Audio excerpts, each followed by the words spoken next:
I head to Rory's old haunts. The places where Rory used to tread with a carefree spirit now seemed like ghost-laden pathways, echoing his laughter and the murmur of forgotten conversations.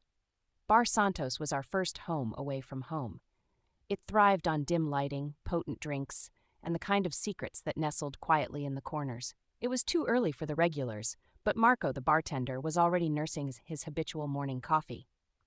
"Lydia," he greeted, his eyes betraying a flicker of pity.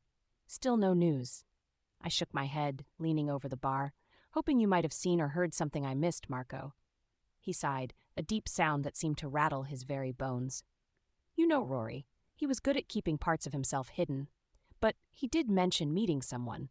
A stranger, new in town, said they'd got unfinished business. Don't know who or what, but it got Rory jittery, more than I'd ever seen him."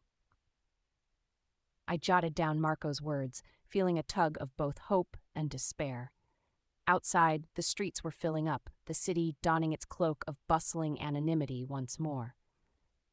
I made my way to the Inkwell, the tattoo studio where Rory had spent countless hours canvassing his life onto skin. Jessa, the tattoo artist, looked up from her sketches as I walked in. "Hey, Lydia," she called, putting her pen down.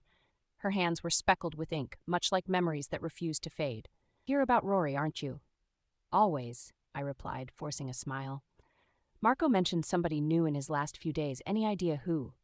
Her brow furrowed. "Could be Dan. He was a sketchy guy, gave Rory bad vibes from the get-go. They had a heated talk last time. I heard something about a debt." I felt the snap of a puzzle piece falling into place. "Where can I find him?" She scribbled an address on a napkin, hesitation in her eyes. "Be careful, Lydia." With new leads in hand and a fierce determination burning in my chest, I knew the storm wasn't over. Not yet. Rory's trail was cold, but it wasn't buried. Not as long as there was breath left in me to uncover it.